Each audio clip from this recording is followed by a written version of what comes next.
Bonjour et bienvenue à chacune et à chacun pour ce culte du premier dimanche après Noël. Aujourd'hui, nous allons à la rencontre d'un personnage de la Bible qui s'appelle Siméon. Siméon était un homme de Dieu à qui le Saint-Esprit avait dit qu'il ne mourrait pas avant d'avoir rencontré le Messie. Alors quand Dieu lui a dit de se mettre en route, il est allé au temple, il a rencontré Marie et Joseph et le petit enfant qui venait de naître. Il va alors reconnaître en Jésus celui que Dieu avait envoyé sur la terre, le Messie. Voici ce qu'il dit. Maintenant, Seigneur, tu laisses ton serviteur s'en aller en paix. Tu as tenu ta promesse car mes yeux ont vu le Sauveur qui vient de toi. Il est la lumière des nations et la gloire d'Israël. Siméon est le premier à vraiment comprendre qui est Jésus. Les bergers, les mages ont compris que Jésus était quelqu'un d'exceptionnel, mais ils n'avaient pas compris en quoi. Aujourd'hui, c'est aussi la question qui nous est posée, qui est vraiment ce Jésus pour nous?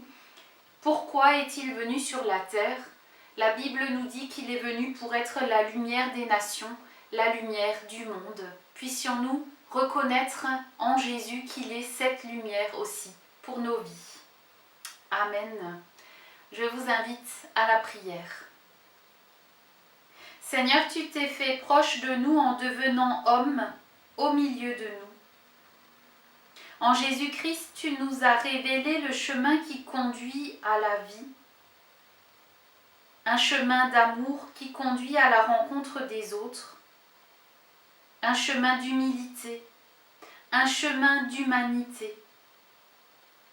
En cette fin d'année, nous te prions, aide-nous à te suivre sur ce chemin, à nous engager à ta suite, à marcher avec toi sur le chemin de nos vies, sur le chemin de la foi, avec toi. Amen. Nous écoutons aujourd'hui le texte du jour dans l'Évangile selon Luc au chapitre 2. Il y avait alors à Jérusalem un homme appelé Siméon. C'était un homme droit et pieux. Il vivait dans l'attente du salut d'Israël et le Saint-Esprit reposait sur lui. L'Esprit Saint lui avait révélé qu'il ne mourrait pas avant d'avoir vu le Messie, l'envoyé du Seigneur. Poussé par l'Esprit, il vint au temple. Quand les parents de Jésus apportèrent le petit enfant pour accomplir les rites qu'ordonnait la loi, Siméon le prit dans ses bras et loua Dieu en disant : « Maintenant, Seigneur, tu laisses ton serviteur s'en aller en paix.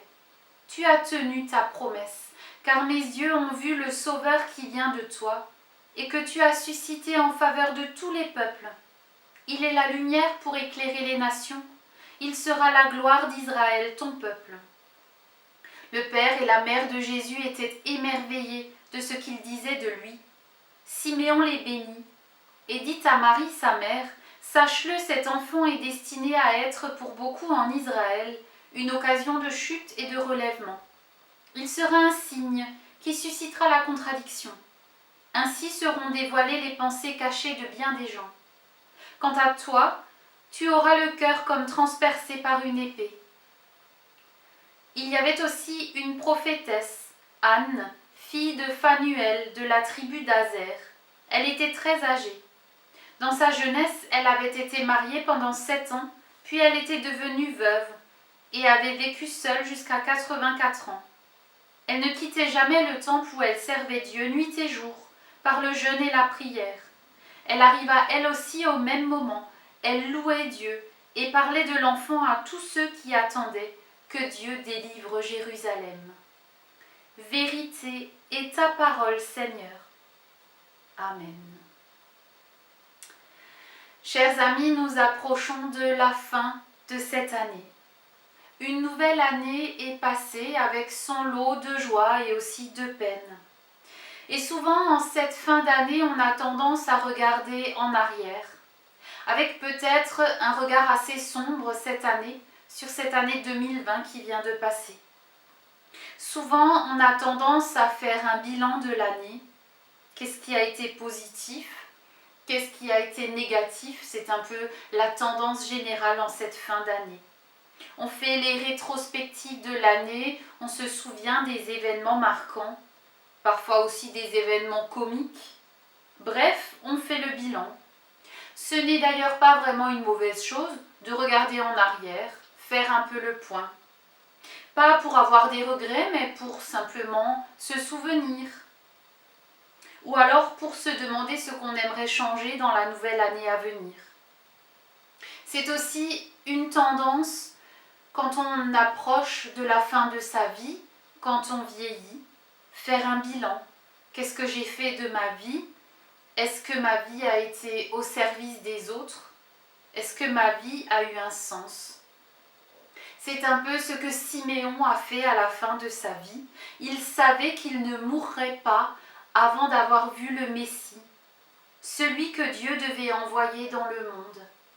Il savait que sa vie ne serait pas accomplie, pleine, complète, tant qu'il n'aurait pas vu le Messie, celui que Dieu devait envoyer, celui qui était le signe que Dieu n'avait pas oublié son peuple, qu'il était toujours là, toujours prêt à prendre soin des siens. Alors quand Siméon voit Marie et Joseph arriver au temple avec leur enfant, il sait. Il sait que le moment est venu, il n'a pas espéré en vain, il n'a pas cru en vain, Dieu a tenu sa promesse, le Messie est là dans ses bras. Il entrevoit dans cet enfant la gloire de Dieu manifestée sur la terre. Siméon va alors prophétiser, annoncer quelle sera la vie de cet enfant. Il nous dit qu'il sera la gloire d'Israël et la lumière des nations. Et finalement, c'est une belle image, c'est tout le sens de la venue de Jésus sur la terre, être la lumière du monde pour que ceux qui sont dans les ténèbres puissent en sortir pour entrer dans la lumière. C'est quoi les ténèbres? C'est un mot un peu vieillot qu'on utilise finalement plus tant que ça dans le langage de tous les jours. Pourtant, c'est curieux, mais le mot en lui-même parle déjà. Les ténèbres, c'est un mot sombre. Quand je demande aux jeunes ce que c'est les ténèbres, ils arrivent facilement à répondre. Les ténèbres, c'est ce qui est sombre, ce qui est noir, ce qui est violent. Les ténèbres, c'est la solitude, la souffrance, la haine, le péché. Les ténèbres, c'est ce qui est sans Dieu. Donc, croire en Jésus-Christ, c'est croire qu'il est venu comme une lumière dans un monde où tout était noir. Dans les ténèbres, tout est sombre, tout se ressemble. D'ailleurs, le dicton le dit, la nuit, tous les chats sont gris. Les ténèbres dans la Bible, c'est un lieu de chaos, un lieu de calamité, un lieu de mort. Rester dans les ténèbres, c'est rester loin de Dieu. Donc le sens de la venue de Jésus, c'est apporter de l'espérance là où il n'y en a pas. Redonner un peu de couleur à ce qui est sombre, redonner vie là où il n'y en a plus. Mais enfin, vous allez me dire, c'est Noël, tout est beau, tout brille, il y a des paillettes, tout brille, tout est magnifique. C'est Noël, on va quand même pas parler des ténèbres. Pourtant, quand on gratte un peu la belle lumière et les paillettes, la réalité n'est pas aussi jolie. Il y a des ténèbres dans notre monde, bien plus qu'on l'imagine, bien plus qu'on a envie de le voir en ce temps de Noël. Les lumières de Noël ne cachent pas tout, ne recouvrent pas tout. Les gens se sentent seuls, abandonnés, peut-être parce qu'en ce temps de Noël, on se sent encore plus misérable devant le strass, devant les apparences que les autres surjouent, même si ces autres ne sont pas toujours plus heureux. Mais voilà, à Noël, il faut au moins avoir l'air heureux. Et parfois, plus il y a de paillettes, plus elles cachent de souffrance. On vit dans une société où l'apparence prend beaucoup de place. On doit toujours avoir l'air heureux et épanoui. On doit avoir du succès, avoir l'air original, avoir l'air d'être le meilleur. Au final, on se dit parfois que ceux qui n'y arrivent pas, eh bien c'est de leur faute, c'est parce qu'ils n'ont pas suffisamment essayé. On a appris à cacher nos ténèbres derrière un voile d'apparence, un voile de lumière. On étale les merveilles de nos vies sur les réseaux sociaux, mais combien de misère se cache derrière. Et puis ça ne se fait pas de parler de ce qui ne va pas, il faut toujours avoir l'air heureux. Il faut que nos vies brillent, au moins en apparence. Mais quand Jésus dit qu'il est la lumière du monde, il nous rappelle que les choses ne sont pas si simples et qu'en creusant un peu, nos vies sont parfois bien plus sombres qu'elles n'en ont l'air. Il y a des ténèbres dans nos vies, dans notre monde, c'est la réalité. Et le pire, voyez-vous, c'est qu'on ne peut pas se sortir nous-mêmes de nos ténèbres, à moins d'essayer de les cacher derrière un voile de lumière. Il n'y a que Jésus, la lumière du monde, qui peut nous en délivrer. Lui seul peut aller au-delà des apparences pour remplir nos ténèbres de la vraie lumière, de sa lumière. Siméon va encore un peu plus loin dans sa prophétie. Il nous annonce que cet enfant Jésus sera une occasion de chute ou de relèvement, un signe qui suscite la contradiction. Et en effet, durant toute sa vie, Jésus n'a laissé personne indifférent. Soit les gens ont cherché à le faire mourir, soit ils ont tout quitté pour le suivre. Une occasion de chute ou de relèvement. Soit les gens étaient contre Jésus, soit ils le suivaient, mais personne n'était indifférent. Parce que Jésus révélait le cœur même des gens, les intentions de leur cœur. Quand les pharisiens, les religieux venaient à Jésus avec tout ce qu'il fallait de piété et de tradition religieuse, ils dénonçaient ouvertement leur manque d'amour, leur cœur de pierre. Ils disaient devant tout le monde ce que les autres pensaient tout bas. Chez eux, la loi avait pris la place de l'amour. Quand une femme de mauvaise vie, une prostituée, venait se jeter à ses pieds pour lui demander pardon, il n'avait pas peur de dire devant ses disciples que cette femme avait fait preuve de plus d'amour que ses mêmes disciples. Jésus était un homme pas comme les autres, qui ne laissait personne indifférent. Et enfin, Siméon va annoncer à Marie la mort de Jésus. Quant à toi, dit-il, tu auras le cœur comme transpercé par une épée. Cette femme souffrira de voir son fils rejeté et tué sur une croix pour être allée au bout de son amour pour les humains. Lumière du monde, occasion de chute ou de relèvement, destin tragique, mais pour le salut des hommes. Assurément, la vie de Jésus a été particulière. Pourtant, nos vies le sont aussi. Peut-être que personne n'a prophétisé sur votre vie le jour de votre naissance, en annonçant que vous serez ceci ou que vous accomplirez cela. Peut-être que vous vous demandez quel est le sens de votre vie sur la terre. Pourtant, je crois que nous sommes tous participants de ce grand projet de Dieu pour l'humanité. Chacun peut apporter sa petite pierre à l'édifice. En ce temps de Noël, nous sommes tous invités à être des flambeaux pour Dieu, des petites lumières, des porteurs de cette lumière.